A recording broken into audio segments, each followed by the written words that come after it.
عظیم کا اللہ کے رسول صلی اللہ علیہ وسلم نے حکم دیا ہے۔ آپ صلی اللہ علیہ وسلم کا فرمان جہاں پر آ جائے، اگر دو مسلمان آپس میں اختلاف کر رہے ہیں، آپ کا فرمان وہاں پر آ گیا، خلاص خاموش ہو جانا چاہیے۔ ہماری اور آپ کی طرح نہیں کہ حجت کرنا چاہے فلاں عالم نے تو یہ بات نہیں کہی ہے، میں بہت دن سے ان کی تقریریں سنتا ہوں لیکن کبھی انہوں نے یہ بات نہیں بتائی، یہ کون سے مولوی یہ بات بتا رہا ہے؟ بلکہ تم یہ پوچھو کہ آپ کا صحیح فرمان یہی ہے، آپ نے یقیناً یہ بات کہی ہے، یہ تاکید کرو۔ اگر یہ تاکید ہو جائے تو کوئی بھی کسی نے آپ سے بتایا ہو نہ بتایا ہو، آپ کو بات مان لینا چاہیے۔ یہ نبی صلی اللہ علیہ وسلم کا فرمان ہے۔ حضرت عبداللہ ابن عمر رضی اللہ تعالیٰ عنہ ایک بار اللہ کے رسول صلی اللہ علیہ وسلم کی یہ حدیث بیان کی، کیا کہ آپ صلی اللہ علیہ وسلم نے فرمایا ہے کہ اللہ کی بادیوں کو اللہ کے گھر یعنی مسجد میں نماز پڑھنے سے نہ روکو۔ تو ان کے بیٹے، کیا نام تھا ان کے بیٹے کا؟ بلال۔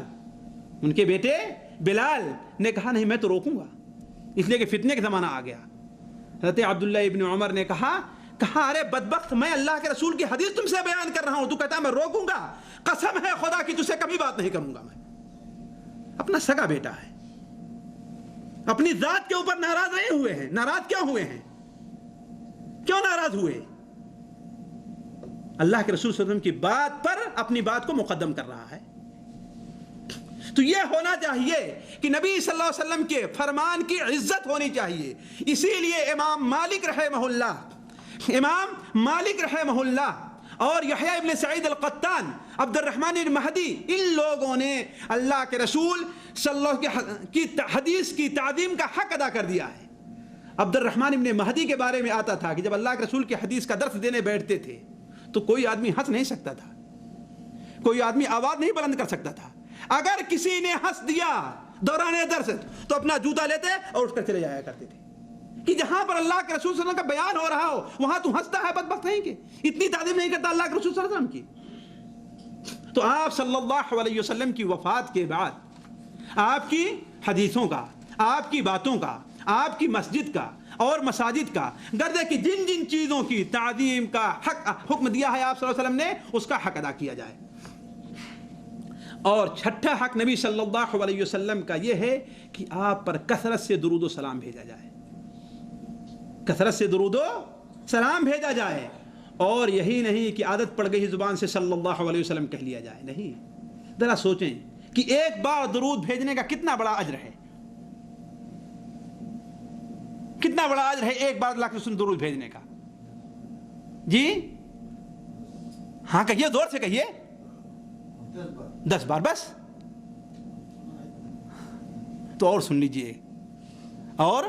لیجئے مسند احمد کے اندر اور نسائی شریف میں حضرت انس بن مالک رضی اللہ عنہ کی روایت ہے، اور امام بخاری رحمہ اللہ نے اس حدیث کو اپنی کتاب الادب المفرد میں بھی نقل کیا ہے کہ اللہ کے رسول صلی اللہ علیہ وسلم نے ارشاد فرمایا جو میرے اوپر ایک بار درود بھیجتا ہے اللہ تعالیٰ اس کے اوپر 10 بار درود 10 نیکیاں نازل فرماتا ہے، اس کے 10 گناہوں کو معاف کرتا ہے، اس کے 10 درجات کو بلند کرتا ہے۔ دیکھا آپ نے کیا؟ اللہ اس کے اوپر 10 رحمتیں نازل فرمایا، اسے 10 نیکیاں دیں اور اس کے 10 درجات کو اللہ تعالیٰ نے بلند کیا۔ یہ کتنا بڑا تحفہ ہے کہ جسے ہم اور آپ بھولے ہوئے ہیں، پڑھتے ہیں صرف زبان صلی اللہ علیہ وسلم، لیکن ان ثواب کا، ان اجر کا، اس قسم کی نعمتیں جو اللہ نے ہمیں اور آپ کو دی اس کو اپنے ذہن کے اندر نہیں رکھتے۔ یہ چیزیں اگر ہمارے اور آپ کے سامنے ہو تو بڑا آسان ہمارے اور آپ کے اوپر ہو جائے گا۔ اور میں مختصر طور پر چند وہ جگہیں بتاؤں جہاں پر آپ صلی اللہ علیہ وسلم پر درود بھیجنا مسنون ہے۔ مثال کے طور پر آپ کا جب نام آئے تو آپ کا پر درود بھیجا جائے، اس لیے کہ آپ نے فرمایا وہ سب سے بڑا بخیل ہے جس کے سامنے میرا نام لیا جائے اور وہ درود ہمارے اوپر نہ بھیجے، ہے کہ نہیں؟ زبان ہلانے میں کتنی دیر لگتی ہے لیکن اس میں بخالت کرتا ہے۔ حتیٰ کہ آپ نے جہنم کی دھمکی دی ہے، مستدرک حاکم کے اندر ہے کہ بدبخت ہے وہ شخص جس کے پاس میرا نام لیا گیا اور میرے اوپر درود نہیں بھیجا اور جہنم میں گیا وہ انسان۔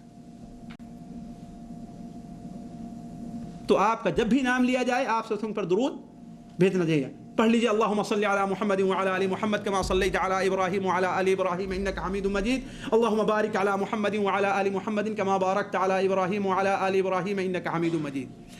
اور بہت سی جگہیں وقت کم ہے اس لیے مختصر بتا رہا ہوں. اذان کے بعد ذرا سوچیں ہم میں سے کتنے لوگ ہیں جو اذان کے بعد آپ صلی اللہ علیہ وسلم پر درود بھیجتے ہیں؟ کتنے لوگ غافل ہیں اس سے؟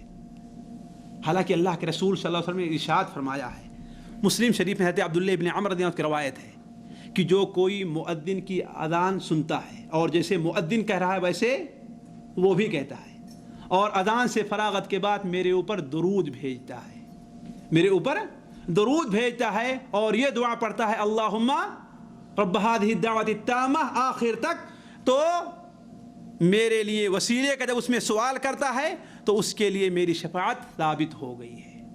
اور آپ کی شفاعت ہمیں اور آپ کو مل جائے اس سے بڑی نعمت اور کیا ملنے والی ہے آخرت میں. تو اذان کے بعد بھی اللہ کے رسول صلی اللہ علیہ وسلم پر کثرت سے درود بھیجنا ہمیں اور آپ کو نہیں بھولنا چاہیے. مسجد سے نکل رہا ہے تو مسجد میں داخل ہو رہا ہے تو یہ بھی دعا درود پڑھنے کی جگہ ہے کہ نہیں؟ مسجد سے نکل رہا ہے تو مسجد داخل ہو رہا ہے تو اس طریقے سے. اور عام طور پر جس کا التزام لوگ نہیں کرتے ہیں، صبح اور شام کم سے کم 10 بار نبی صلی اللہ علیہ وسلم پر درود ضرور بھیجنا چاہیے. کتنا؟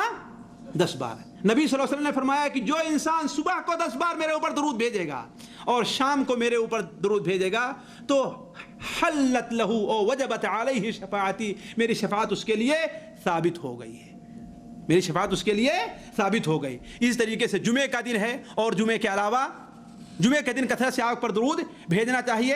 اللہ تبارک و تعالیٰ سے دعا ہے کہ اللہ تعالیٰ ہمیں اور آپ کو نبی صلی اللہ علیہ وسلم کے حقوق ادا کرنے کی توفیق عطا فرمائے. اللہ تعالیٰ ہمارا اور آپ کا یہاں پر اکٹھا ہونا قبول کرے. یہاں جمع ہونے کی برکت سے اللہ تعالیٰ ہمارے اور آپ کے گناہوں کو معاف کر دے. اللہ تعالیٰ یہاں پر ہم اور آپ جس مقصد کے لیے جمع ہوئے ہیں، اللہ تعالیٰ ہمارے اور آپ کے اس مقصد کے اندر کامیابی عطا فرمائے. اللہ تعالیٰ ہمارے اور آپ کے دل میں نبی صلی اللہ علیہ وسلم کی اطاعت، نبی صلی اللہ علیہ وسلم کی پیروی، نبی صلی اللہ علیہ وسلم کی محبت اور آپ کی طرف سے دفاع اور آپ کی تعظیم کو ڈال دے تاکہ ہم اس کا حق ادا کر سکیں. ربنا تقبل منا انك انت السميع العليم وتب علينا انك انت التواب الرحيم وصلى الله على نبينا محمد وبارك وسلم.